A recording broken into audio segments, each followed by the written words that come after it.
भाई जनाब पास्टर आमिर सागत से कहूँगा कि उनको वेलकम करें और हार पहनाएं। जोरदार तालियां खुदा के खातिर के लिए। जोरदार तालियां।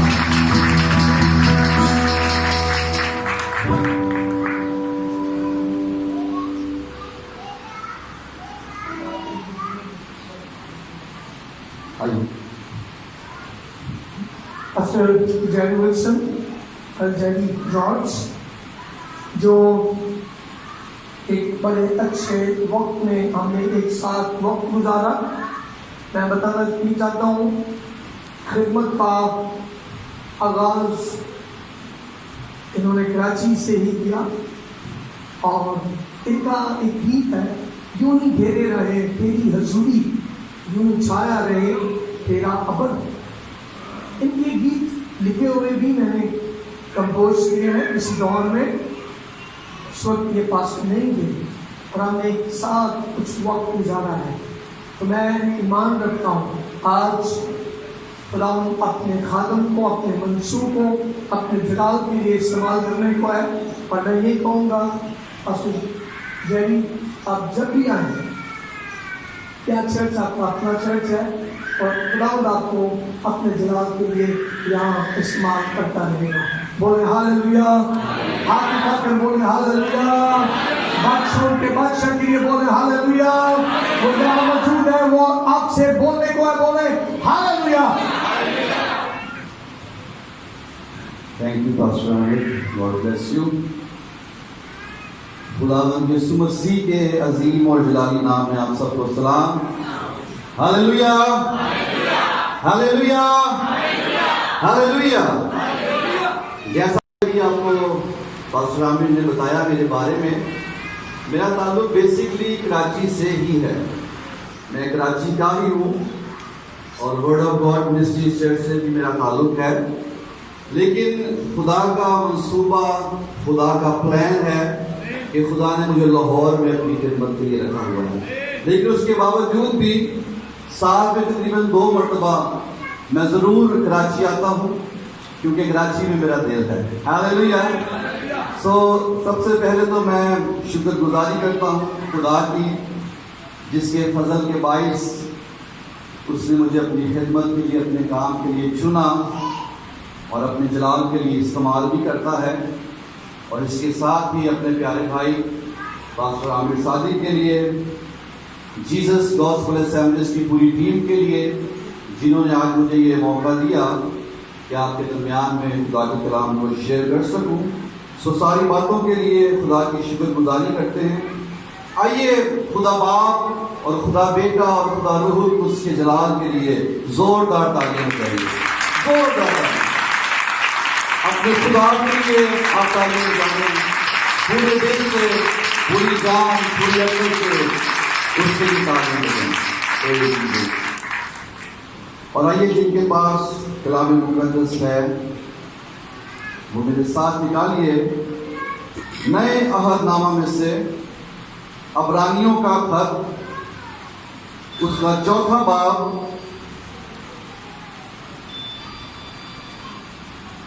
और उसकी 14वीं आयत से लेकर 16वीं आयत तक कलाम मुकद्दस में से पढ़ेंगे। अबरानियों का जो खत है, इसके मुसन्निफ के हवाले से कुछ इख्तिलाफ राय पाई जाती हैं। ज्यादातर स्कॉलर्स का ये ख्याल है कि ये पौलुस रसूल का खत है, लेकिन कई स्कॉलर्स ये भी ख्याल करते हैं कि इसका मुसन्निफ जो है वो बरनबास है। लेकिन इख्तिलाफ राय होने के बावजूद भी ज्यादातर स्कॉलर्स इस बात पर मुत्तफिक हैं कि इस खत का मुसन्निफ जो है वो पौलुस रसूल है। और अजीजों, चाहे किसी भी खत का या किसी भी इंजील का या किसी भी सहीफे का मुसन्निफ किसी भी नाम का क्यों ना हो, लेकिन बुनियादी तौर पर पूरी बाइबल का जो मुसन्निफ है वो खुदा का पाक रूह है। हालेलुया। चौथे बाब की 14वीं आयत से आपके लिए पढ़ूंगा।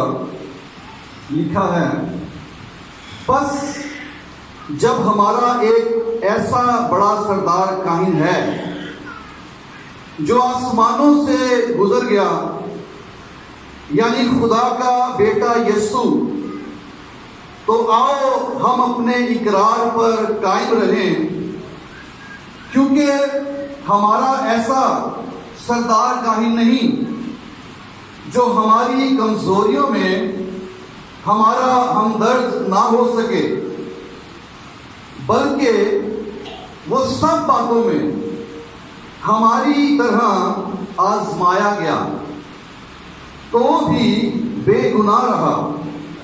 بس آؤ ہم فضل کے تخت کے پاس دلیری سے چلیں تاکہ ہم پر رحم ہو اور وہ فضل حاصل کریں جو ضرورت کے وقت ہماری مدد کرے۔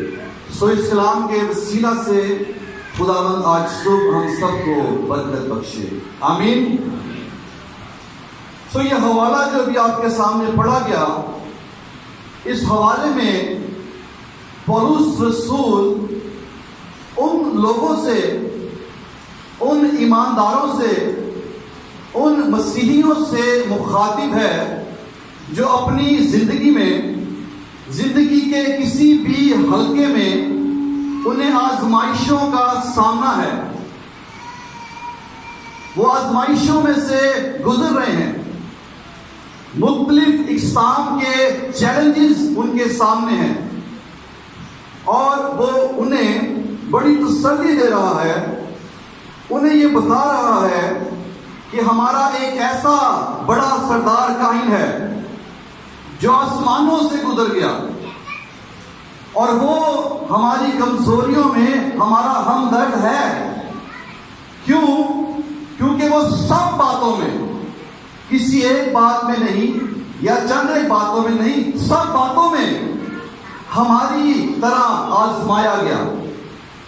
جیسے ہمیں اپنی زندگی میں آزمائشوں کا سامنا ہے، جیسے ہمیں اپنی زندگی میں مختلف اقسام کے چیلنجز کو فیس کرنا پڑتا ہے، ہمارے خداوند یسوع مسیح کو بھی اس روئے زمین پر جب وہ اپنی بشریت کے دنوں میں زمینی خدمت کو سر انجام دے رہا تھا، اس نے سب باتوں میں ہماری طرح آزمایا گیا، لیکن اس کے باوجود بھی بے شک وہ آزمایا گیا، لکھا تو بھی وہ بے گناہ رہا۔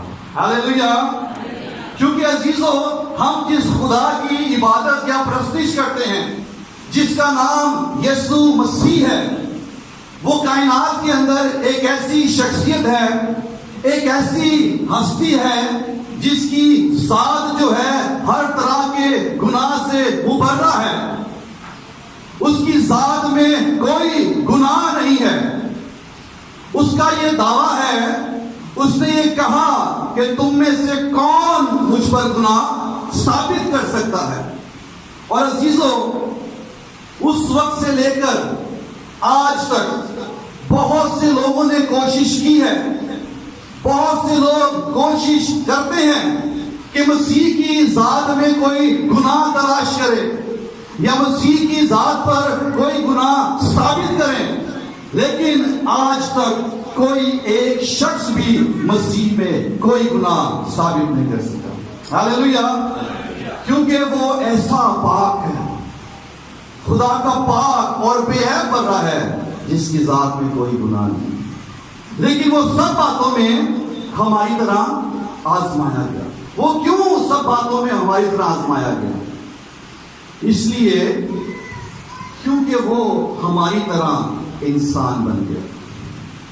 وہ کامل خدا ہے اور کامل انسان بھی ہے، اور بطور انسان اس دنیا کے اندر مسیح نے ان تمام آزمائشوں کا سامنا کیا جس میں سے ہمیں بھی اکثر گزرنا پڑتا ہے، لیکن جب ہماری زندگی میں آزمائشیں آتی ہیں، مشکلات آتی ہیں، مسائل آتے ہیں، پریشانیاں آتی ہیں، دکھ اور مصیبتوں میں سے ہمیں گزرنا پڑتا ہے، تو کیا ہم ایسے وقت میں قائم رہتے ہیں؟ مسیح قائم رہا، لکھا ہے کہ وہ بے گناہ رہا، یعنی کہ